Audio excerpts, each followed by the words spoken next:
that what I was doing had value. And in the end, I'm sorry, I try not to cry on TV. Joy Reid breaking down in tears over the cancellation of her MSNBC show, The Readout.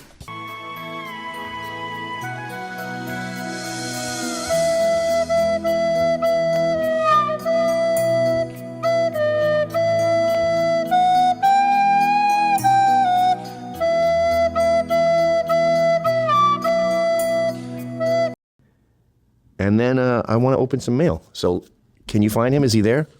Yes, he's here. Yep. Stand back, stand by. Proud Boys.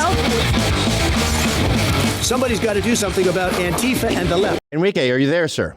Yes, I am here. Did you retweet our tweet? I think I did. Do we call it a tweet now, or is it an X? What do you call it? It's confusing. I mean, what do you call it if you don't call it a tweet? Did you re-X our X? Sounds stupid. That doesn't sound cool. I was talking to you recently, like minutes ago, and I was under the impression that basically all of the J6ers were pardoned, all 1,500 of them. I know Joe Biggs isn't. That I don't understand that. I know in jail he was treated as someone that's too influential, and maybe that's why he's not pardoned. No, I don't think it has anything to do with. Well, actually, I'm just guessing here. I don't think it has anything to do with that. I don't understand the reasoning. It's not just Biggs. It's Ethan. It's Dominic Pizzola, Zach Rail, and Ethan Nordine. Right. Actually, everybody who is charged with sedition wasn't pardoned. Except I'm the only one that got pardoned out of the seditionists. Oh, so all of those Proud Boys, the 5, are they're still unpardoned. Yeah. Get that fucking cursor out of his face, shithead. I can't see the cursor. I can. It's gone now. Okay. There is one, I guess, not exception to the rule, but Jeremy Bertino is also not pardoned. And I think he has to go in for sentencing. So I don't know how that works. I don't. Didn't he snitch? Yeah, he's a snitch in the case. So he was in witness protection. I thought this is so confusing. He probably still is in witness protection for no obvious reason. Nobody's going to hurt him. I'll shit talk him all day, but nobody's going to touch the guy. I'll kick him in the ass. Not even very hard. I didn't realize that. So they're out of jail, but they're not pardoned. So they still have a criminal record. They still have a criminal record. They still can't own guns. They still can't vote for the most part. I think if you live in Florida, you could vote. But yeah, they still have a criminal record. They still could use it against them. They don't have a pardon, you know? And then as a matter of fact, this week, the prosecutor, the main mastermind behind all the J6 prosecutions for the DOJ, her name's Jocelyn Valentine, and she hasn't been fired. And actually last week, she filed, the guys had filed a motion to dismiss the charges, right? Which basically, because we're technically still in appeal. And they didn't fire her. And she said in the motion, she said that our prosecutions were just and they were carried out properly. So I don't understand how she still works for the DOJ. Maybe Pam Bondi doesn't have her hand on the pulse and seeing what's going on in the Department of Justice. I hope she does coming soon. But yeah. I've talked to a lot of guys that say, there's new charges coming my way. Like Nick Oak says that his judge is ready to unload a whole pile of new charges. Biggs is scared of like the next administration. What if AOC and Bernie follow Trump? They're all just going to bring these charges back. I'll be honest with you, and I'm gonna quote Biggs here. If a new administration similar to what you just said, AOC or Bernie Sanders comes in, some of us are going to have to move out of the country, not on some SJW. We got to move out because of new administration. But yeah, we're not going. I'm going to quote Kamala Harris here. We're not going back. We're not going back. We're not going back to prison. So we'll move out. We'll do what we can because it's about like us first, right? And if we're knocked out of play and we're put in a concrete coffin again, we can't see our families. They'll lock us up for life. Yeah, they will. They will. They already tried. I mean, 22 years, 30 years. And that's not normal time too. Like Oath Keepers, Proud Boys were abused in prison. They were treated like they were in the KKK. So these dumb black COs, they think they got David Duke in there and they want to show off to their friends by, punishing the Klansmen. Yeah, I got knocked in the face for being me in Atlanta Penitentiary, in the USP Atlanta, by a CO that doesn't share any views with us, which I found ridiculous. Yeah.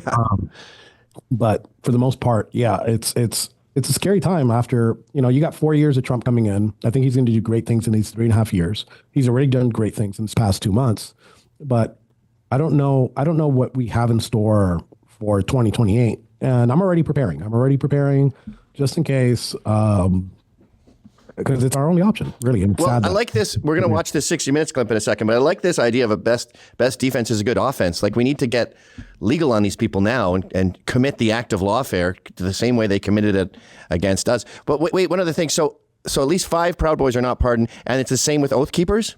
Let's just say 4, because Jeremy Bertino's not. Okay, right. 4. And then how many Oath Keepers didn't get pardoned?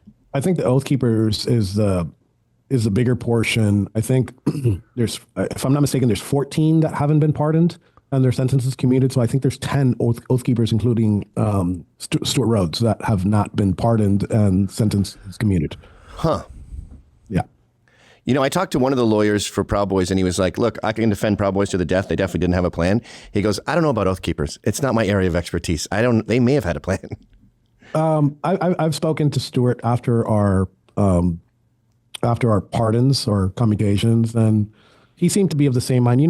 They're like a semi-militia, so they do have like a very strict, like, militant structure. And like these guys, I don't think that they planned it. I think that they always plan for the worst. They go to a flag wave and it's like, all right, we got to go geared up. We got to, just in case something happens. So I think they did the same thing at the Capitol that day, which when they kind of made it easier. I won't say easy, but made it easier for the prosecution to scare the jurors. They're like, oh, they had all these scary guns on the other side, which was completely legal. But I don't think anybody that was on the ground that day had a plan to storm the Capitol. I don't think so, besides the FBI. Fucking insane. I talked to some liberal lady yesterday or on the weekend, and she goes, I just hope there's a peaceful transfer of power next election. And I'm like, they're totally this myopic focus on J6 and then blinders to all of the other violence, even going on like this week with the Tesla factories. Like, they do not see it. They just see that one transgression, and that's everything. That's the nuclear war. Yeah, that's why I said, like, in a way, January 6th set the conservative movement back a little bit. I would never think that the idea of storming the U.S. Capitol was a good idea, right? Yeah. So that's another reason why I think that nobody actually planned it, because it's not feasible, and it's not reality. Well, they change their argument all the time. It goes from an insurrection to you just wanted to delay the Biden, certification, and I don't think one person knew that was when that was happening. Yeah, I wasn't even completely sure how the process worked. Right. I just, like, my plan that day, and I did have a plan. My plan that day was just enjoy the boys. We weren't even doing the typical security bullcrap bullshit that we do or whatever. We just wanted we showed it in our video, in that Zoom video, that all we wanted to do was get our pictures taken, get cool, gnarly pictures out of it, go speak at a couple stages, and then Michael Graves was going to do an unplugged session for us later on. Hey, this is a free episode, and we put it on Twitter and Rumble, and it's free on the site. So I have to bore you just momentarily with a couple of plugs, if you don't mind. You can go full screen on this, I guess, Sean. This one, April 30th. There's what's that? May 17th. And where is that again? Pittsburgh, and then Detroit. Well, I think we're going to add some UK dates, actually.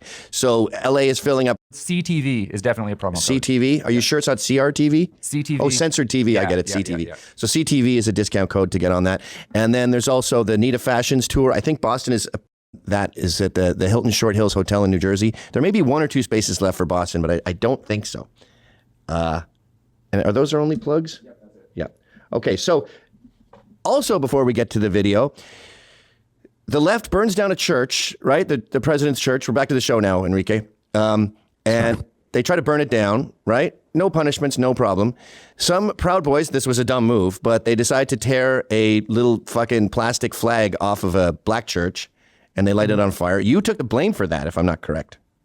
And I agree with your sentiment about taking it down. I didn't know it was taken down. First, here's a lot of things that people don't know. So there's a video of me saying this is stupid, right? After the fact that the banner was taken down, but it was another banner there was 2 banners that was taken down at that same church. And the only one I saw was like a white banner of some sort. And I picked it up and I go, this was stupid, guys, and put it back. I didn't see the Black Lives Matter banner get taken down. Then later on, the banner, I burned the banner. But here's a crazy part. So that's not the banner that we got sued for $2.8 million. Oh, really? There was another church somewhere else where Trump supporters pulled down Black Lives Matter banner off the AME church. And then we were blamed for that one. But you had nothing to do with that one. We had nothing to do with that one. I find that out much later. Okay, this is why I want to watch this 60 Minutes video, because the level of retardation from the J6 trial to this dumb flag controversy to the T-shirt I'm about to pull out is it's idiocracy. It's alarming, and it's everywhere. It's not just on 60 Minutes. It's in our judicial system. It's in schools. It's with the top brass in the police force here in New York getting more overtime than there are hours in a day. Like, we really are in a brutal competence crisis that blows most retards out of the water. Yeah. No, it's and again, within 4 years, if we get a liberal administration, it's going to get a lot worse. Yeah. So, this 60-minute piece. I mean, I know. Wait, let's not abandon the church thing. So it was another flag. You got sued for that church, and like no one in the trial goes, guys, you got the wrong church. This wasn't their sign. Actually, what's funny is the way that I found out. I was representing myself pro se in this lawsuit, and in the middle of a hearing, I had the ability to speak, and I'm like, look, blah, blah, blah, the banner of the church, and it got burned. I forgot what exactly I said. And the plaintiff stopped me and said, wait, Your Honor, just so we're clear, the church banner, the banner that was burned wasn't the banner that we're suing for. And that's when I go, wait a second. So that's not even your banner? No, it's not. And I found out in the middle of that hearing that I was being sued for multiple million. At that point, I think they wanted $50 million for this banner that I don't even know where that church is. I know DC very well. And I don't even know where this church, to this day, I don't know where this church is. I don't know what it looks like. I don't know anything about this church. And again, it was taken down. If you wanted to sue me for the banner that was burned, by all means, fine. I'll see you in court. But to be sued for a banner that I had nothing to do with and had no knowledge of, and then be successful and sue us for an entire $2.8 million when that banner, I'm in the printing business, and that banner literally costs about $70 to make. Yeah. And there's no Proud Boys bank account. And here's another layer of retardation. You can't sell Proud Boys merch. Go try it way before any of this, even before January 6th. If you tried to get on Shopify or anything and cash a check for selling Proud Boys merch, you were shut down immediately. So there's no business that you're thwarting here. There was the way Proud Boys sell shit is in person because they can't sell shit online. And then you go, no more selling shit online. We're selling it now.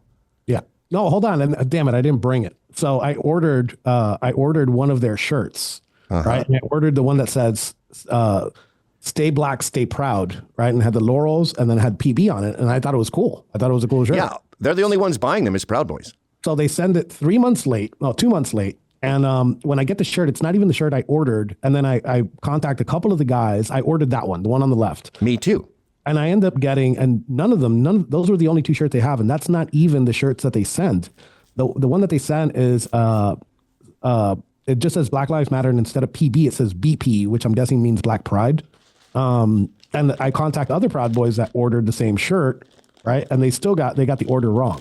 Yes, I've been talking to a lot of these guys, and some of them think BP was on purpose. No, you're giving them way too much credit. They're too dumb to have their own store, so they farmed this out. But everyone is too stupid to even look at what they're creating. So I haven't even looked at this yet. I just freshly opened it, and I know it's going to be, okay, stay black. It says Black Lives Matter, but that's not the shirt. There's a Black Lives Matter one and a Stay Black one, and you got the B and the P wrong. Wild. So can we like sue them for false advertising? Yeah. Well, everyone I know, like they're stuck because they want the other shirt, but they also want this one. Like, I feel like I should frame this. And don't pretend it's Black Power or any other switcheroo. No, these are idiots. We contacted the supplier because they farmed this out to someone else. And the people who sent it go, oh my God, we apologize. We're sending a new one.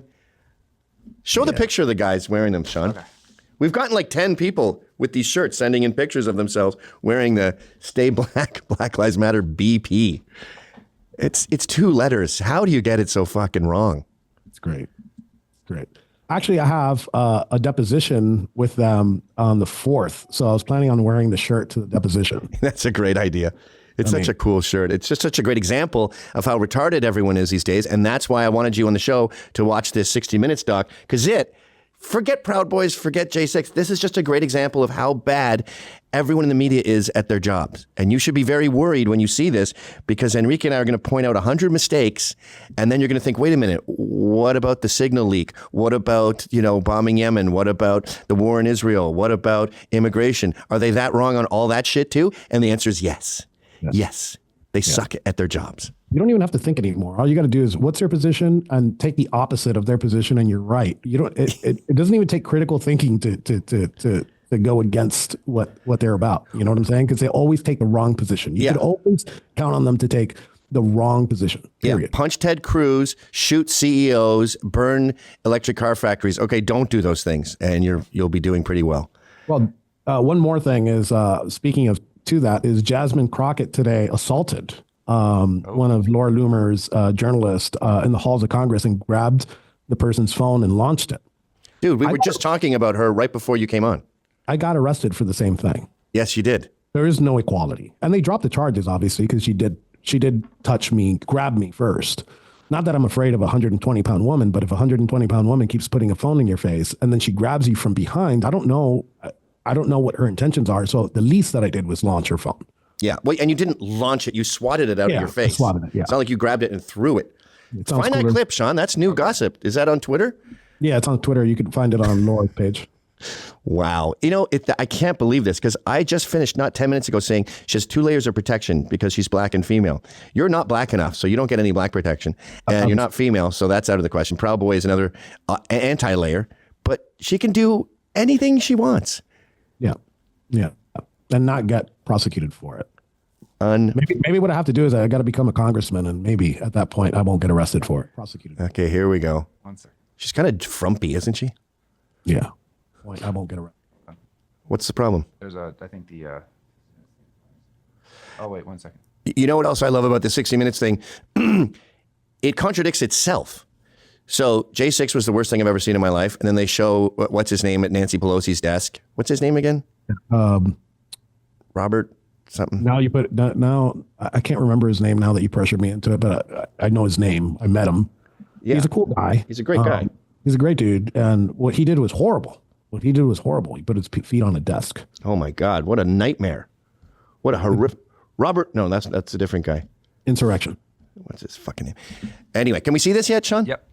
Okay, hit it. No volume? Why there's no volume? Sean's fired. But it sounds... Congresswoman Crockett, you were recently on a Tesla takedown call calling for violence on the 29th. Would you like to clarify your comments? As you can see. Congresswoman, will you condone violence at the Tesla? Ooh, spicy. I wish she did a little more damage, though. At least she's about her money. Okay, so you hung out with these people for what, 3 days? Yeah. No, I was there for like about 4 or 5 days. I was supposed to be there a lot longer, but it got a little wild. The week progressed pretty wildly. So I was like, you know what, I'm out of here. All right, well, let's hear about, the last thing. She keeps talking about Enrique Tarrio's Proud Boys. How do you classify yourself now? Are you the chairman, the ex-chairman? I am the president. The president? Of my local chapter. Of your local chapter, okay. That's about it. That's as far as it goes. You're not in control of the entire club? Regardless, no, I am not. And I wasn't in control of the entire club before. The club isn't meant to have a control or militant structure or any of that. There's no top-down leadership. It's like the Hells Angels. They have their individual chapters. They just follow the rules of the Yeah, you just follow the main rules, and don't be a social retard. Don't be socially inept, and just hang with the boys and just drink beer. Fit in or fuck off. 60 minutes. Okay, well, without further ado, let's begin this fucking thing. Coming up. What does it mean to be a Proud Boy? We're the villains for the left. We're the heroes of the right. Jailed for 22 years for trying to destroy democracy. We won. Stop. There's going to be a lot of pauses here. That is a very hyperbolic statement. Jailed for 22 years for trying to destroy democracy? Like, that's an opinion. So, you know what's funny is throughout this, obviously, I get to like hang out with these people, including her and the producer. And they were very, I'd say very right-wing and they weren't putting like spin on it. It was private conversations that we've had with them. They made fun of their American counterparts for what they did to Kamala Harris, right? Wow. They're mocking American 60 Minutes and they were mocking Kamala Harris? Yeah, the Kamala Harris interview, which was chopped up. Oh, right. They were shitting on American 60 Minutes for chopping up the interview. Gotcha. For chopping up the interview, and they actually did it themselves. So now what we're seeing is pure propaganda because they don't even believe in the stuff that they're preaching on TV. It's like they're playing this character on TV and then publishing something else. Or maybe they're also trying to kiss your ass to get more access by pretending to be right wing. No. These are very candid conversations, and when somebody's trying to do that, it's pretty obvious. Like they were very conservative. At least the producer was. And it wasn't a play. You could tell when somebody pretends, just the words that they use. They never use the word insurrection. And that's something that will slip through the cracks. But there's other words that are keywords that you could, this was their genuine belief. So when you go into post, they edit the whole thing. And this was expected too. I expected this. Yeah, of course. Everybody already has taken a position. I'm not here to try to convince people one way or another, but being able to show, do this with you is perfect. It's a perfect example of why I do some of these things. Yeah, to show that none of the shit you see is real. Okay, so I'll try not to pause it that much, but that was just a crazy thing to throw out at the beginning. Thanks to Donald Trump, Enrique Tarrio is free. Now he and his menacing Proud Boys They made my family suffer. are set to settle old scores. And the people who made them suffer will pay. That's next on 60 Minutes. It can't be understated just how momentous... Wait, just pause. The graphics there look great. Her striking red jumpsuit with the U and the capital there, that looks really cool. Yeah, I always think that they do a great job with graphics for us. Like you'd probably use that in your backdrop. It's better than my backdrop. It's way cooler. I don't want to say that. Did you hit on her? Oh yeah, you're fucking married. I'm married. She's a smoke show. I'm going to stay quiet. Okay, go ahead. January the 6th, 2021 was for American democracy. 2 months earlier... Wait, go back. This is where she goes, it's impossible to overstate. All the media does is overstate the importance of that day, and they're not doing it enough. It's the Holocaust, plus 9/11, plus Mao's Great Leap Forward. On 60 Minutes. It can't be understated just how momentous January the 6th, 2021 was for American democracy. 2 months earlier, Donald Trump had lost, but claimed he won the 2020 presidential election. Subjective. The lie became Trump's mantra, as well as the catalyst. This is like all subjective.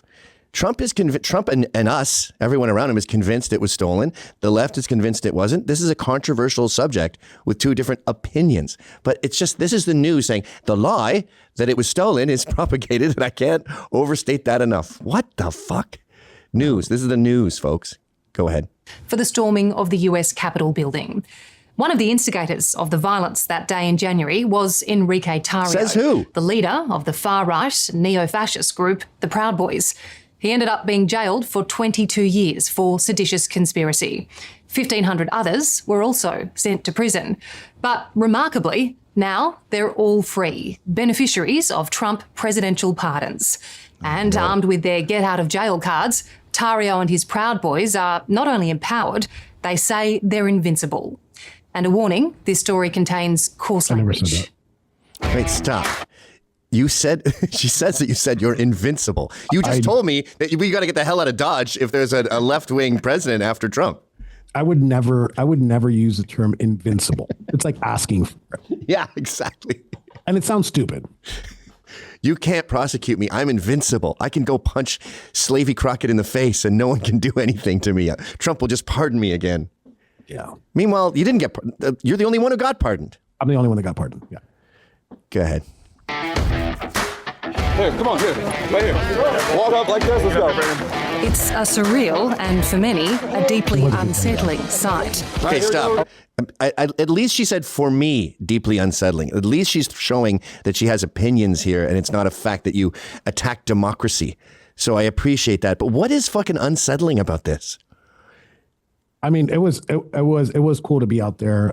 She did play that. It was cool to be out there with the guys again, with other J6ers, to be at that place where they said that we tried to overthrow the U.S. government. It was like a big fuck you to us. That's really, and then the main reason we were there was to announce our lawsuit against DOJ, and that we weren't going to ask for people's money to do so. We were going to self-fund this entire endeavor. That's not going to be cheap. No, it's not. It's already not cheap. Is there a link we can send people to donate? No, actually, we didn't want public funding completely. We wanted to say that we're doing it independently completely. Oh, 100% independently, like right out of your own wallet. Right out of our own wallets, yes. Okay. Go ahead. This way? Can we go through there? The ringleaders of the January 6, 2021 insurrection, back in Washington, D.C., returning to the scene of the crime. The last time these men marched on the US Capitol building, it was in anger. I never marched there. What was that? I never marched there. Yeah. The last time these men, I wasn't there. Right. T-circle, breach the line. We need backup.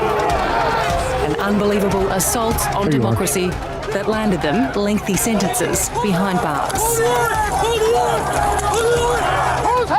Leading the pack on their return is Enrique Tarrio, boss of the far-right Proud Boys. Boss.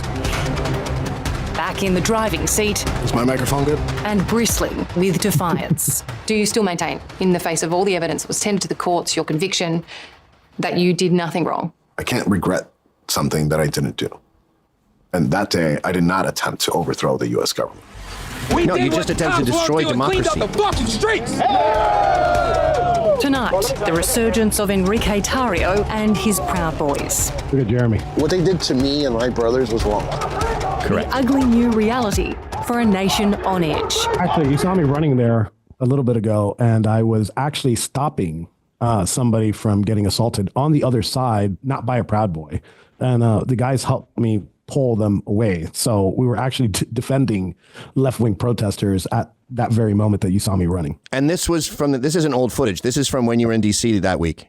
Yeah, this was from the November rally, just a couple months before January 6th. Oh, so it is old footage. It is old footage. Yeah, yeah. They're emboldened, empowered, and hungry Says who? for revenge. They made my family suffer for 3 years. And the people who made them suffer will pay. Cut. That's why we're suing them. Yeah, but you understand the subtext they're going for here. The implication is that you guys are going to go stabbing random lawyers and judges, and there's going to be like violence in the streets to punish them, and you won't get arrested because Trump has your back. That's what they're trying to imply. I will give them the credit that later on they do. Yes. When I finished saying that statement, I said, I want to be clear. This isn't about violence. I'm not advocating for violence. I don't want violence. I want accountability. And what does that accountability look like? A lawsuit. Right, but that's stuffed at the end, and that's the equivalent of putting it on paragraph 36 after people have stopped reading, and you get the violence part at the beginning, and then you cover your ass legally at the end by letting you say that you just want to sue them, not murder them. Yeah. Go ahead.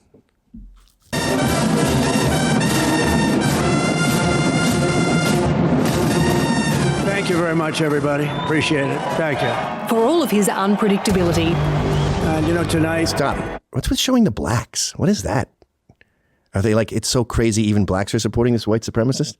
That like long pan on the black dude in the MAGA hat? I don't understand what you're trying to say. Go ahead. I'm going to be signing on the J6 hostages, pardons. It was a promise. I want to say something about this. So what's funny is this happened after, I believe this happened, if I'm not mistaken, this happened after he was inaugurated as the president, as the 47th president of the United States. And he said this at like 5 p.m. He had already sent the pardons to the BOP, so he wasn't going to sign them. He had already signed them. He literally faxed them in right when he finished his inauguration, when he came out of the Capitol Rotunda. The BOP was already informed, get ready to release these guys. Wow. Yeah, that was amazing how fast it was. Yeah, yeah. And here's something I always say too, and I'd like to say it to you is, I'm glad that you guys got out. I'm still fucking mad.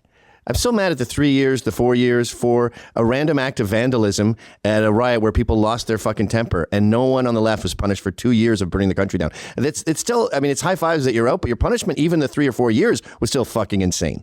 Yeah, no, and we're still seeing it now. We're seeing it with like these Tesla vandals that keep getting away with it. Yeah, there are a couple arrests, but they keep getting away with it. And I think that we should fight fire with fire. Use the same system that they use against us. I'm all for equality. If you want to arrest people like that and use the system, I'll use it too. Yeah. Okay, go ahead. Made and kept by President Donald Trump. On his first day in office, he freed the rioters who stormed the Capitol. True. So this is January 6th. These are the hostages. Approximately 1,500 For a pardon. Yes. Full pardon. Proud Boys leader Commutations. What was that? Except the commutations. Right, yeah. Enrique Tarrio was the highest profile release of all. So how does it feel to be a free man? It feels amazing, but the moment hasn't, I guess, hit me yet. She's making you look kind of short. She's a real tall orchestrating the riot, glass he of water. received the longest sentence, 22 years for seditious conspiracy. USA! USA! USA! USA! Before January the 6th, the Proud Boys were best known for clashes with Antifa and other left-wing groups during the ugly civil unrest of the first Trump Some of these presidency. images that they're showing is Portland. We weren't there at this. We didn't even want to touch this. This is when they were storming the federal courthouse, and they used, I believe it was ICE's, their special ops border patrol people there to thwart this, and we didn't want to touch this with a 10-foot pole. Yeah, that looks like Bortec or some super advanced fucking guys. That's the name of that unit. Yeah, that's the top. That's like the James Bond fucking murderers. Yeah. They were a street gang that became synonymous with violence and intimidation to achieve their political aims. Wait, stop. So they were a street gang, right? That now if you're just watching this blindly, you go, I just saw that street gang dressed like military operatives throwing grenades and bombing shit. So now it's like, now we're Bortec and it's a street gang who dresses like the National Guard. Yep. That's the takeaway there. Fucking horseshit. Go ahead. And I want to actually be clear about some of the times that we wear these plate carriers, because like I always get hit by the left for like LARPing. Like it serves a purpose. Like literally I got stabbed in DC along with 4 other people. Our guys got stabbed again in December, including Jeremy Bertino. So they do have a purpose. It's not like there's nothing on that plate carrier that's like, I'm not carrying pistols or mags or anything like that. It's body armor. And for the most part, I know DC law and I don't carry like real body armor in DC because it's illegal. But we put these plastic inserts into them so we won't get stabbed, which is crazy because every time you go into DC, somebody wants to put pointy objects inside your body. And then the media's take is Proud Boys come to DC, stabbing ensues. And you're like, well, yeah, technically that's true, but who was being stabbed? Yeah. It's the Proud Boys. I remember Lauren Southern once said to me, she goes, I went to this rally, I had goggles on and a helmet and I had a chest plate, like with plates in it, a body armor. She goes, I felt like a total LARPer. And then that same day, someone threw a rock at me. It bounced off my helmet. I was pepper sprayed, but it didn't get in my eyes because of my goggles. And people were throwing, it didn't get stabbed, but people were throwing shit at my body and it was bouncing off my plates. Like she used everything that was on her LARPing uniform. I don't think the left knows how violent these fucking people are. There we go. Now you're Bortec. What does it mean? Be a Proud Boy. People think that we're a political group. We're not. We're a drinking club first, and we're a fraternity first, and we're a brotherhood first before anything to do with politics. As a matter of fact, with us, the goal is just to make better men, better brothers, better sons, better fathers, better neighbors, better husbands. Extremists, neo-fascists, racists, misogynists, violent thugs. This is how you're perceived in many parts of society. We're the villains for the left. And we're the heroes of the right, and I think both of them are wrong. So when they call us neo-fascists, when they call us white supremacists, when they call us, all those, anything ism or isist, it's retarded. And I think that people are using it for propaganda. They actually like 60 minutes. Sorry, what was that? They actually paused. They stopped what I said there when I said we're heroes for the right and the villains of the left. And I said we're kind of just like regular dudes. And most of these places where they say we provide security or whatever, it's not because like we go to provide security. The fact is like we just make better men, and like men are protective. It's in our nature. And if we see some dudes on the opposite side wearing black ninja masks and throwing bricks at people, like we're gonna react. And it's just out of natural instinct. It's not out of just like we're there for security, because we don't provide security. We don't charge for security. We don't do any of that. It's just we're there and we're not going to let it happen.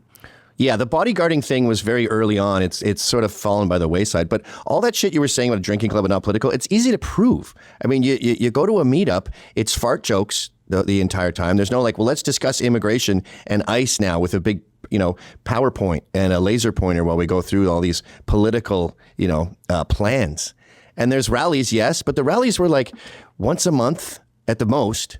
I think even that's a lot. I think the only rallies that we've hosted has been those Portland ones, and it was kind of like a bait and switch tactic. Yep, I remember that. We don't put rallies together. We don't go protest things. Right. Like we don't go protest like other groups. If another group is protesting like these Tesla things, like we're not going to show up and like counter protest. That's not what we do. I'll probably pass by and make fun of them, grab a bullhorn and make fun of them. But it's not in our nature. Like we're the ones that throw the good parties where everybody wants to go to. Their parties are garbage and there's no reason to go to them. And to be clear, the bait and switch you're talking about was that time in Portland where everyone said that there's going to be a massive Proud Boy showing. Antifa went nuts. You guys crossed a bridge. You planted a tiny little American flag and a tiny little hill and then went home and went to a barbecue. And Antifa was there ready to fight. So they just ended up trashing the town. Yeah, we did that twice. The same tactic. They fell for it twice. Great. They always miss the comedy in the club. That's what drives me nuts. I remember you messaging me. You were worried about it. You're like, "Hey, are you guys going to really go to Portland and do all this?" And I'm like, "No, don't worry about it. We got other plans.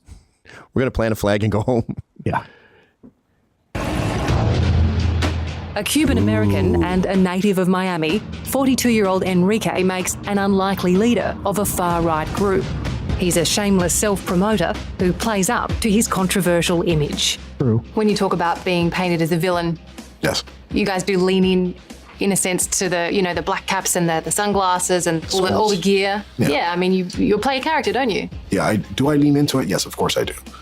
I wouldn't be me if I didn't. Enrique boldly claims his group has 35,000 members in the US and 10,000 overseas, including a chapter in Australia. Know what? I think They just showed Jeremy for a split second there. Yeah. They show him a couple times. threats from across the spectrum. It's a figure that John Lewis insists is overinflated. This guy's T count is got to be below a 6-year-old girl. He has this maniacal smile he keeps doing. He looks like an 11-year-old dressed as a grown-up. And I emailed him. I'll tell you exactly what I emailed him. I said, I don't understand why all you hate experts, in quotes, are so focused on white people behaving badly. What about hate from Islam or, say, the black Hebrew Israelites or just anti-Semitism within the black community? Why are you all so totally disinterested in non-white hate?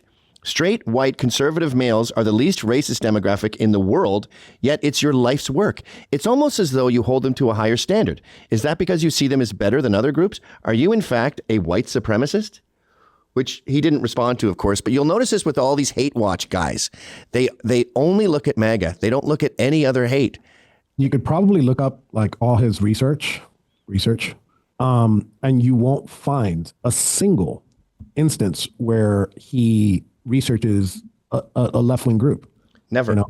And I did take a look at his Twitter. It's super interesting. Yeah, well, I think I got it. But you told me to check it. I checked it. It's great. His Twitter is GWUPOE, and it's all just white people behaving badly, again and again and again. So what he's really saying is only white people matter. If that's the only people you look at, then you're a fucking white supremacist. What is that? GW what? It's JON. Oh no, sorry. He's a research fellow there. His Twitter account is JON John _ Lewis LEWIS and then 27. He looks like he transitioned, actually. He looks like a lesbian who took a bunch of tea. Got it. I just followed him. John _ Lewis 27. My block. Like much of what the Proud Boys leader says. What do you make of Enrique Tarrio? Smile. He is an enormously talented grifter. He is a phenomenal propagandist and someone who knows how to lie and manipulate, someone who knows how to get headlines.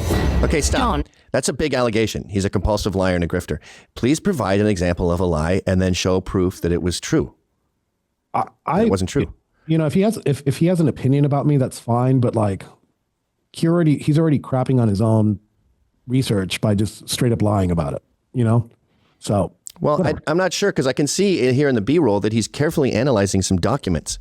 So he must know what he's talking about. He's always analyzing things with no lights on. Yeah, they're like, hey, can you pose for this? He's posing. Yes. Expert in domestic terrorism and extremism at George Washington University. He's watched the resurgence of the Proud Boys with alarm. I found it quite difficult to pinpoint their ideology. How would you define it? I think they're intentionally obfuscating that, right? They largely support. See, this is the thing. They're a racist group, and then you don't see racism, so you go, okay, they're hiding it. I couldn't possibly be wrong with my hypothesis. So let's just assume that I'm right, and they're secretly hiding their neo-fascist political aspirations. Far-right conspiracies. They support far-right ideologies. Their core idea is that they're against any globalist, Marxist forces that they think are operating against the white Western world. Wait, stop. He's the only one to crowbar race in so far. They are against Marxism and globalism because it's bad for whites. Where the fuck did you get that from? She tried multiple times in the questioning. She tried multiple times to like try to engage in that whole race bullshit, you know. And I brush it off. I don't really give a shit. Nobody does. That's the whole point. Enrique Tarrio says the stage was set for January 6 long before his boys breached the first barricade on Capitol Hill. We were already angry for a very long time. And then fast forward 2020, you had these riots in the streets with no arrest, right? And then you had the COVID lockdowns, you know, so. I went further than that, but whatever. Yeah, well, that's all very important details because it starts with Hillary calling us a basket of deplorables and us getting banned on social media, which is the new public square. You know, it's not as effective as holding a sign in a corner.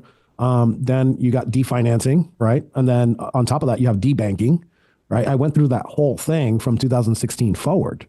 And then obviously I went in and then I said, you know, the riots in 2020, which we had no part of. I said it even to my own chapter. I'm like, look, we're not going to get involved in these BLM riots. It's pointless. It's not going to bring us anything. And we stayed away from it. There is no instance where you saw Proud Boys at these 2020 BLM Summer of Love. You won't find it. And yeah, and you kick a dog enough times and it's going to fucking bite back. Yeah. If you add in a stolen election, I think it was a powder keg. Oh, that's a lie. This was a fuse waiting to be lit. Yes. Yeah. We're moving on to the next. For the Proud Boys, their call to arms came in September 2020 when Donald Trump mentioned them by name in the first presidential debate with Joe Biden. Proud Boys, stand back and stand by. Stand back and stand by. What impact did that have on your group? When he said that, it changed my life. Like this. Oh, come on. He meant to say stand down and he flubbed. Yeah. If you read the transcripts of it, I don't think that he was like answering the question, I guess, correctly. But it is true. When he said that, it did change not just my life, it changed the life of a lot of guys at that point, you know, to be. So wait a minute. So you took it seriously as like, guys, just stand. No. I'm going to call on you later. No, I didn't take it that way. To me, how I took it, because everybody has to, I guess, say it individually, but to me, how I took it was kind of like, hey, stand by me. And I have, and I know a lot of the guys have too. We've stood by him since 2016 because, you know, he was the hope, you know, the hope that America would get back to its roots. The government would get back to its roots. The government would shrink.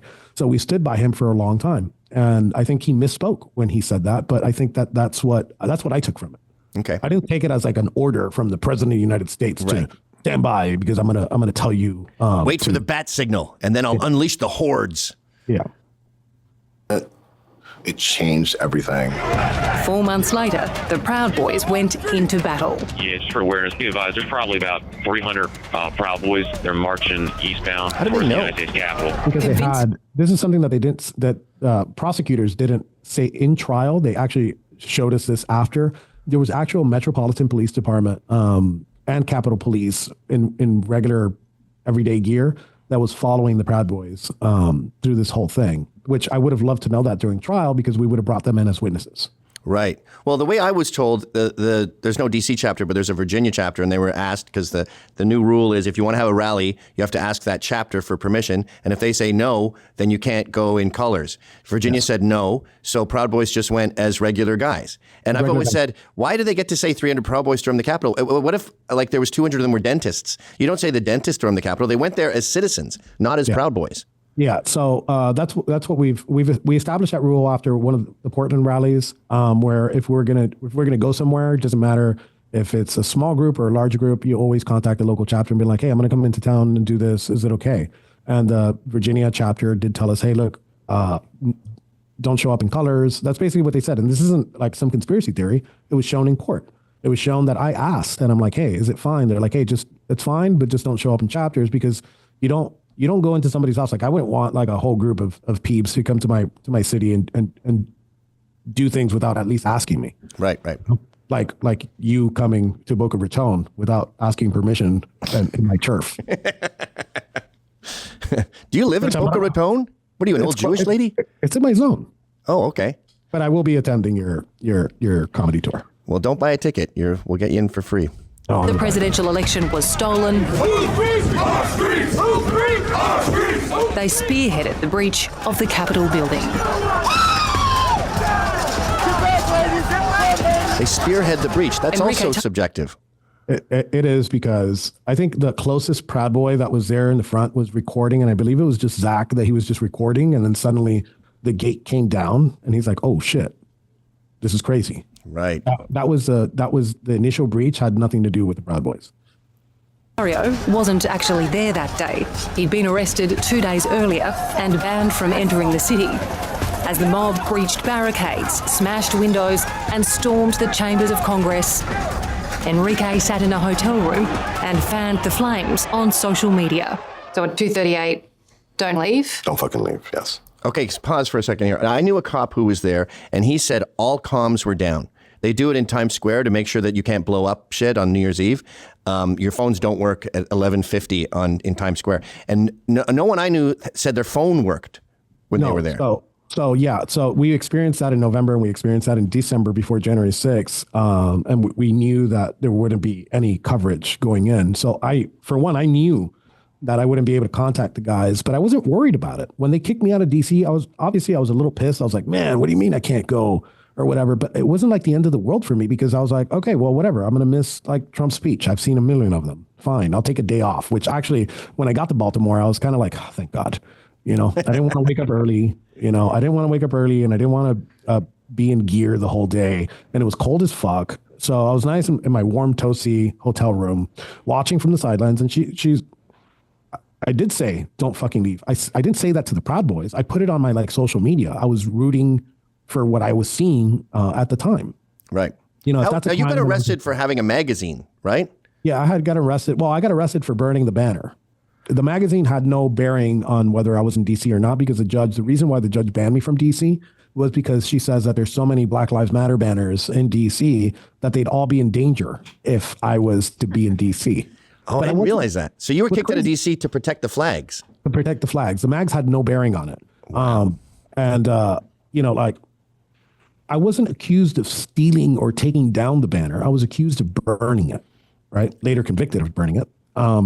But I was accused of burning it. So at first I have to take it down. So I'm 100% sure that those Black Lives Matter banners probably would have been safe.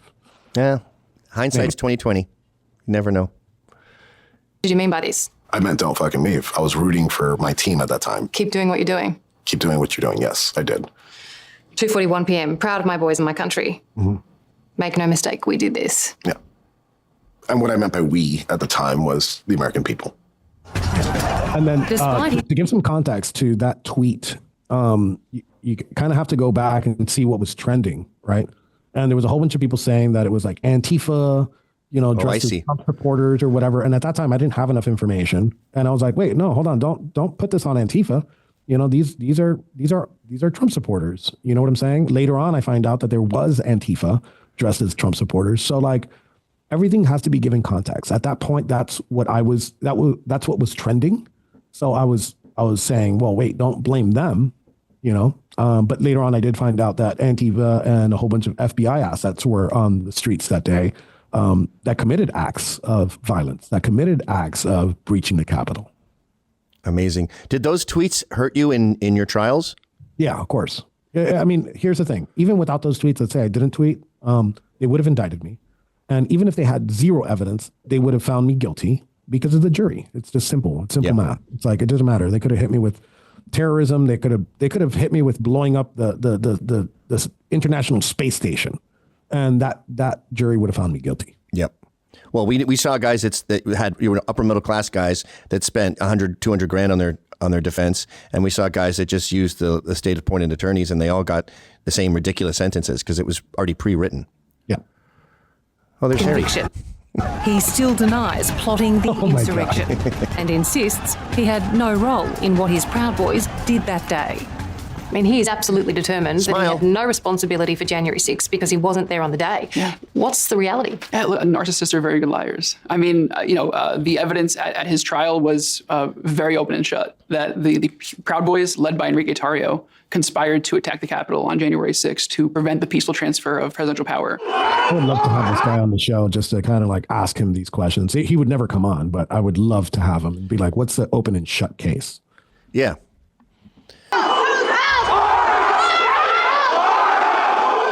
Are you proud of what happened that day? Yes, I am. I'm never going to deny celebrating that day. I still celebrate that day. But celebrating it is not akin to sedition. Right? Coming up, the brave cop. Okay, stop. Look at Fanon's face. Are you crying? Did you get grounded? Now, we're going to talk about him in detail here, but the interesting thing about this is if you're, accruing various guests for your expose on January 6th and Enrique Tarrio, you should have a people vetting. And if you put this guy's name into Twitter, there are hundreds and hundreds of examples of what a fucking fraud he is, including the fact that he was an undercover drug guy.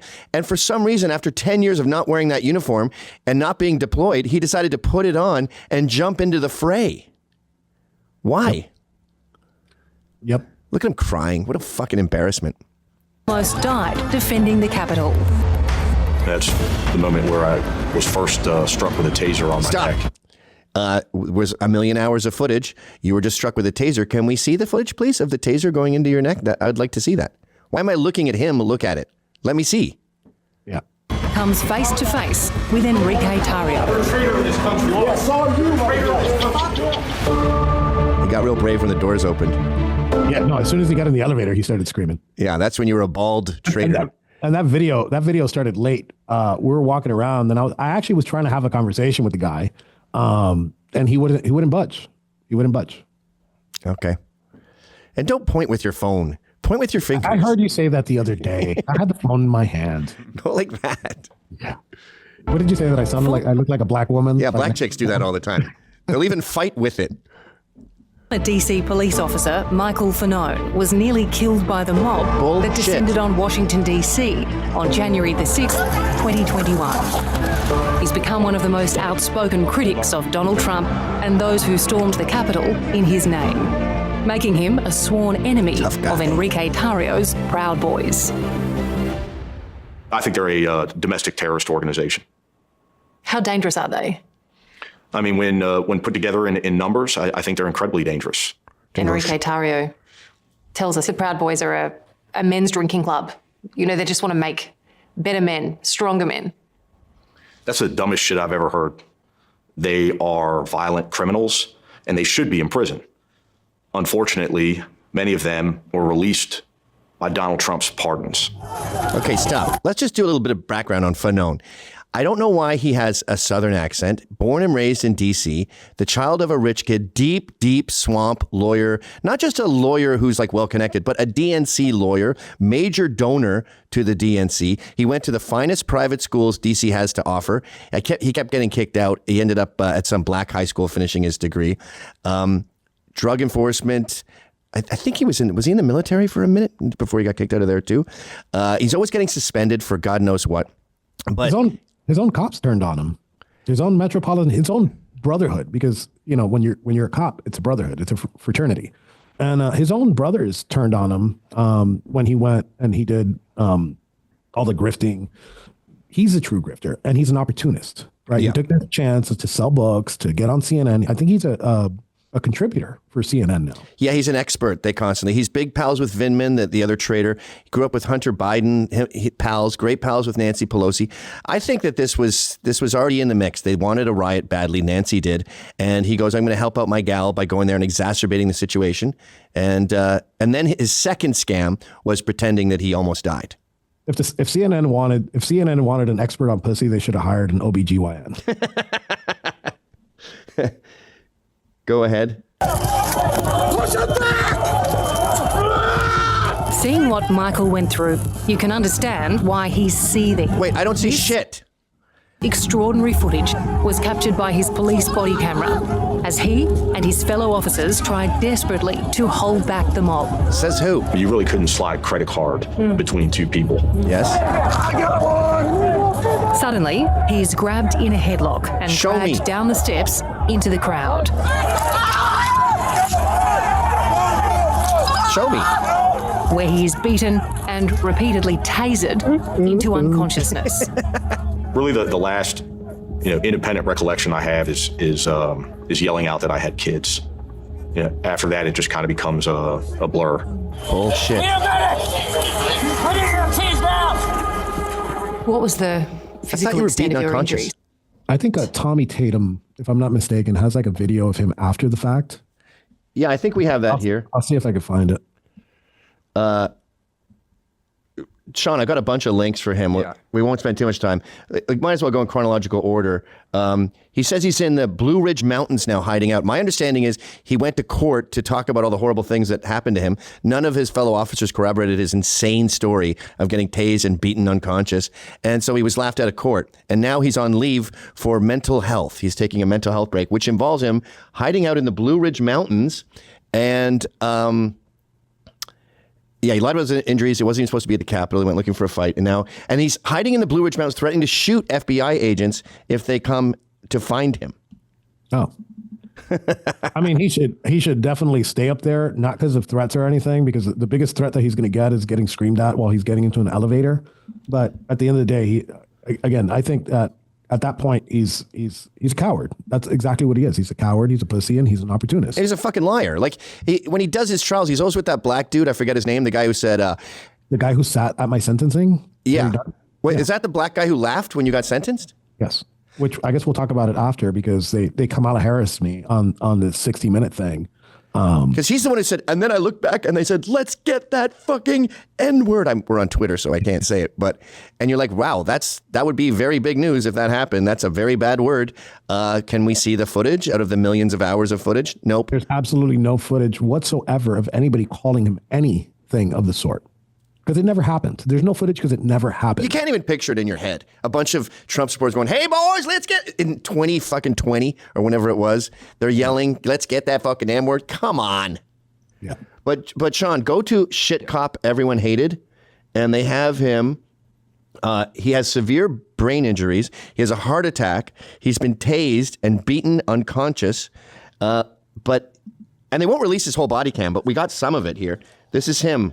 Unconscious after being beaten. Play those two videos. I think that's yours. Yeah. You got your pad, bro? That's him. Yeah, they stole my radio, too. You know, suspension. Yeah, I know. Wait, shouldn't you be at the hospital? Well, if they're going to suspend you anyway, tell me you gave it to them. They said they were taxpayers and they wanted it back. I told them the thing never works anyway. They didn't believe it. I gave them the radio. He said something like, I'm going to get suspended again. And no, there's two videos there. And they stole one of my pistol mags too. Yeah, you mean they stole both of them? That's a man who just had a heart attack and was beaten unconscious. He's laughing and joking. But just put his name into Twitter. It goes on and on and on. There are countless videos of him lying full of shit, his fucking fake Southern accent. That's why he's not on Twitter anymore, because everybody just calls him out on his bullshit, and he doesn't want to stand for what he says publicly. This is me. If you're going to lie, just say, this is where I was punched in the stomach. I was tased and beaten unconscious, and then I had a heart attack? Okay, where's the stretcher? Go ahead. Go back to the thing. I think that's all we need on Fanon. Oh, back to the actual.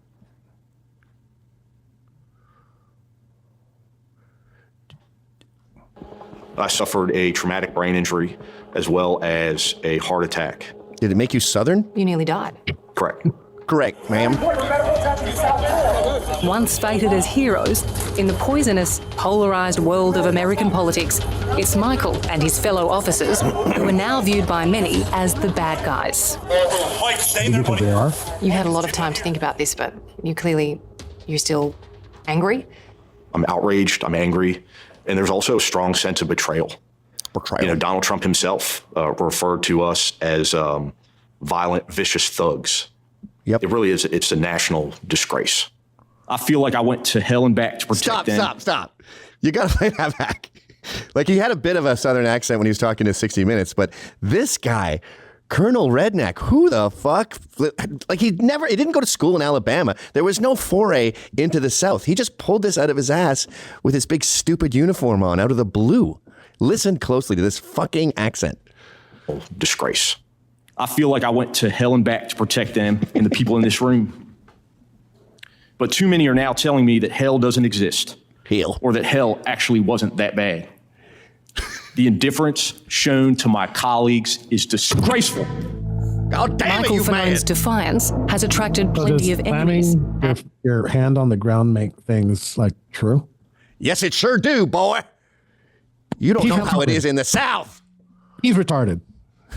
Threats from extremists like the Proud Boys. Yeah, this is from Michael Fanone. Too bad you didn't beat the shit out of you more. You're a piece of shit. You're a little fag. You fucking scumbag. End of message. That's a horrible death threat. Okay, stop. That is with the chilling music behind it. He called him a fag. And they go, people like the Proud Boys, but that wasn't the Proud Boys. And that's the kind of horrific death threats he's been getting on his phone. Hey, you're a fag. If I show you the death threats that I get, oh my God, are 10 times. Somebody said that I should be, yesterday said that I should be set on fire. Another one says, I'm coming for you. Another one says that I should they should put a piece of lead between my eyes. And it's a daily thing. Those are death threats. Yeah. We've all been drowning in them forever. What's his name there? The East Indian guy who's always with Ben and Rahim. Yeah. He's like, complaining about death threats is fucking gay. I've been getting death threats like since I was at fucking Breitbart. Like postcards to the house, you're dead, fucking house, home vandalized, car vandalized, like pepper sprayed everywhere we go. We're familiar with fucking death threats. Being called a fag. Imagine. Oh my God. No wonder you're on a mental health break. My boys, if I were, I mean, I guess the being a part of the brotherhood has actually like made me stronger, because if I were to tally mark every time I get called a fag by my own brothers, I couldn't fit it on this wall back here. So if somebody that I don't know calls me a fag, it has zero effect on me. It doesn't change my mood. It doesn't elevate my heart rate. And most of these death threats that I do get openly on Twitter, all I do is like I retweet them and I say some funny shit with them. Well, how about at meetups where we fight each other over some misinterpreted transgression because some guy took another guy's cigarette or something? Yep. It's way worse than fag. Here I got a set of gloves and some headgear and some mouthpieces. So whenever the guys want to like tussle, we put them on, we ref it, and we just settle it like men. Well, you're gonna have to go on a mental health retreat then because you're so traumatized. One of them. I look like one of them. I talk like one of them. Well, you have 8 accents, sir. But I'm not. And I stand in opposition to everything that the Proud Boys and Enrique Tarrio stand for. Because of this? Because of this. On January 6th, I was law and order. This video we're not allowed to see. It was criminal. For all of his defensiveness and denials, while we were in Washington, D.C., Enrique Tarrio you see Harry showed Dunn back there in the corner. That's who I was talking to about the 22 years. About laughing at my trial. With phone cameras rolling, he paid a visit to a hotel where Michael Fanone and other J6 officers were speaking. We need to defeat MAGA, and we need to make sure that every insurrectionist member of Congress and member of our government is ousted and never holds. That's the N-word guy at the podium there. What's his name? Harry Dunn. And he's the one who laughed at in your mom and your wife's face when you got 2 decades. Yes. What a freak. Office ever again. What followed was an ugly confrontation in the hotel lobby. You fucking coward. You were a coward that day. You were a coward after. Let's go home. Let's go home. You're a traitor to this country. Yeah, so are you, my friend. You're a fucking traitor. Piece of shit. You tracked down some of the police officers. Wait, pause for a sec. Did you see the meme going around of someone editing in, "You fuck buddy, fuck"? Yeah, that's actually a friend of mine that did that audio. That was great. I posted it. Actually, it had more views than the actual video. Really? Yeah. You fuck buddy. Doing their jobs on January 6th, and they would go back a little bit there. Frozen. some of the police officers who were doing their jobs on January.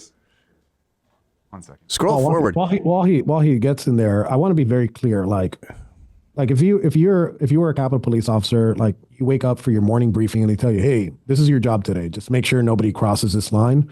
Like I like to look at things objectively. Some of those cops, they were just doing their job that day, but a lot of those cops fired upon protesters in the back, right? Yes.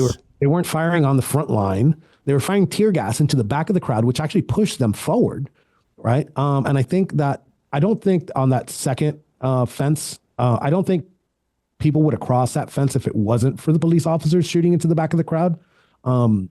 So again, there were good officers that day, but I saw a lot of bad officers that day that caused a lot of the shit that happened that day. Lila Morris, badge number 5869. She was the one pushing everyone in that heave-ho tunnel that got Roseanne Boyland trampled to death. Yep. It was another affirmative action cop, Michael Bird, who shot Ashley Babbitt in the neck. We had 2 other patriots who died of heart attacks that day. No cops were killed that day. That's all horseshit. And the footage makes it very clear that the cops were exacerbating the situation. And I believe they were told to exacerbate the situation by the likes of Nancy Pelosi. Yeah. Yeah. And even on top of all of that, on top of the videos, the coroner himself, when Brian Sicknick passed away, unfortunately, had said very clearly that it wasn't a homicide. He died of natural causes. Yeah. Well, that's a whole other ball of wax is the strange suicides. The DOJ would have charged, if they would have had evidence, they would have loved to charge somebody with murder, right? That would have been like the first thing that they did. And they didn't do that. You know why? Because it didn't happen. Right. Well, they did all that with evidence they didn't have. So imagine if they did have evidence. Is it working now? I hope so. Well, if it's not, and that's working. I mean, you intimidated them. You hurled abuse at them. Mm-hmm. Why? One of the police officers that were there sat right next to my mother and my wife. Stop. Police officers. You heard what I said, right? One of the police officers that should have been was there when I got my sentence. One of the police officers that was there. That is a crucial sentence I want you to remember because, as I said before we even started this, there's so much evidence even within this piece that contradicts itself. You could come from outer space and watch this and go, this is incompetent. In court, as they sentenced me to 22 years. When I turned around, he left. You guys were brave at my sentencing. You sat there and you guys. I got 22 fucking years. Now you don't even want to look in my eyes. You fucking coward. You're talking about a man who was tasered, suffered a traumatic brain injury on January 6th while he was doing this job. I'm not talking about what he suffered that day. I'm talking about what they did at my sentencing. Stop. With my family. Again, I'm not talking about what he went through. I'm talking about what they did. Plural. I want to show the leader on the ground that day. Come here.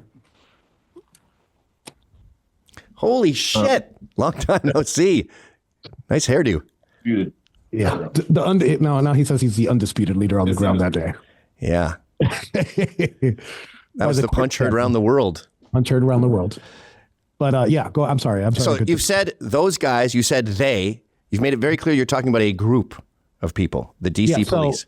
So yes, that's exactly what I meant on that. But I was very clear in the crystal interview clear because they used it. They used what I said in the interview, not my words that I said there, even though that was clear. I said one of them was there. And I was very clear during the interview that was Harry Dunn. And I think that right now they're going to go ahead and show Okay, that. So you said Harry Dunn. They cut that part out. But if you're going to frame someone, and it's ironic they were mocking American 60 Minutes for framing Kamala or faking a Kamala interview. They're faking an Enrique interview. But you got to take out the they and the plural and the one officer if you're going to make it look like you're talking about Fanon, which you clearly were not. So even in this hit piece, they fucked it up. Yep. There. Everything's off the table when you, excuse my language, when you fuck with my family. That's where I draw the line. Little failure. Run from me, motherfucker. Run from me. He's not staying. Oh, you can say that while you're over there, motherfucker. Yeah, I think what was most troubling was that my family was there. Where? And in the elevator? It takes things, I think, to a different level when somebody fucks with your family. Oh, he agrees with Enrique Tarrio says he's targeting you because you with his family by laughing at his sentencing, laughing at his fiancée and his mother. I didn't even go to his sentencing. Okay, stop. I love this moment. That was why I wanted to talk to you about this. And it's also why I had Sean download the video, because I was scared they were going to remove it. She just said that you said Fanon. He goes, that's ridiculous. And then she has this cocky face of like, looks like we caught him lying. She knows exactly what I said. They know exactly what I said on that interview. And not only in the interview, in multiple conversations, because I was with them for like almost a whole week. So we went over the Fanon thing even before this incident happened with the elevator. I was very clear in my words when I said it. So they decided to deceptively edit the footage like they did with the Kamala Harris footage so she wouldn't sound like a complete idiot. It's what 60 Minutes does all over the Western world. Can you go back just a pube, Sean? I want to see her like little, looks like we caught the grifter lying again. To a different level when somebody fucks with your family. Enrique Tarrio says he's targeting you because you with his family by yes laughing at his sentencing, voting. Laughing at his fiancée and his mother. I didn't even go to his sentencing. You weren't there? Nope. Yeah. There you go. Yeah, there you go. Enrique Tarrio needs to take off those stupid sunglasses, get his fucking sight checked. Coming up, Is there going to be like a battle between videographers and photographers? a victory lap for the leaders of the January 6 attack. They were So fighting. you came back for retribution? Yes. Revenge? Retribution. Proud Boys boss Enrique Tarrio and the other leading J6s pardoned by President Trump. Wait, stop. This was just a nanosecond, but you see that curly-haired guy? I met him recently. Really interesting guy. He's known as the Lego Man. Lego Man. Yeah. Can you pull that out of the case so I could, the Capitol? Actually, he inspired me to do this. Oh, you got the same Lego box? I haven't done this since I was like 9, but of course I had to get it. This is awesome. And build it. It's so cool. So Lego Man inspired me to pay $900 because you can't find them anymore. Oh, $900 to build this thing. And I actually have it here on display at the studio. That is fantastic. Yeah, I'm going to try to get us 5 to sign it and have it in here. But yeah. So that's Robert Morse, M-O-R-S-S, former Airborne Army Ranger, did 3 tours in Afghanistan. He was shoved into cops, but they made it look like he was attacking cops. The big piece of evidence, which we just saw on Enrique's desk, was he had a Lego box of the Capitol. It was unopened. It was still in the plastic, but they said he used this to plan his attack, and he got fucking 5.5 years. Now, as I was saying earlier, I'm still pissed off. The poor bastard did 3 years out of that 5.5 years for being shoved into cops and buying Lego. The guy's a substitute teacher. He has like kid shit in his fucking house. Unbelievable. Yeah. Yeah. Battle between videographers and photographers? A victory lap for the leaders of the January 6 attack. So you came back for retribution? Yes. Revenge? Retribution.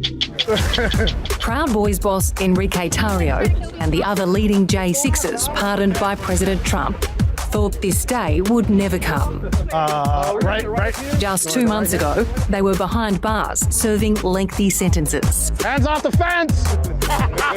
Now, they're back at the US Capitol. By the way. What? Ethan over here touched a fence. And that is how they used the terrorism. They gave us a terrorism enhancement because he moved a fence. And that is a use of force to obtain a political objective. And that's why they enhanced our sentences so much for touching that fence. I remember that. And the justification was, if you mess with a fence at like someone's house, it's whatever vandalism. But if it's, say, a nuclear power plant and you vandalize the fence, it has different ramifications because there's nuclear power in there. It could be dangerous. So they took that premise and then they went over to anyone who touched a fence and said, it's a magical fence because it surrounds the Capitol and it led to all this death and destruction. And even then, that charge, the max is 10 years. And they were still throwing 20s and 30s at those guys. So even by their own crazy laws, they were overdoing it. Yeah, the max that they could have gave me was 20 years. They gave me 22. They went over the max. Unbelievable. Building as free men. Is there going to be like a battle between videographers and photographers? Because I'm here for it. Richard Barnett, that's his name. No wonder they're savouring the moment and the attention. Whose house? Whose house? Whose house? What's it like to be back with all the boys? I mean, this is a lot better than I expected. Why is that? It's just, it's It's unreal that, we're here with everybody. There was some energy drain after January 6th on the conservative side, and I think we just brought it back. On the fringes, we came across Richard Barnett, one of the most recognisable faces of the insurrection. Man, he aged. Richard, what have you got there?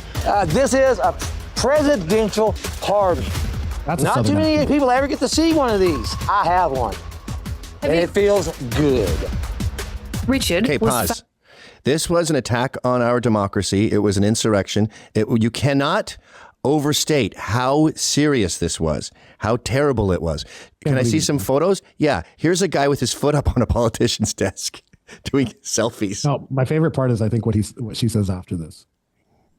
Famously photographed with his feet propped on then Speaker Nancy Pelosi's desk, where he left money for an envelope he stole. I left a quarter on her desk to pay for it, even though the bitch wasn't worth it. And I still mean that. Thank y'all.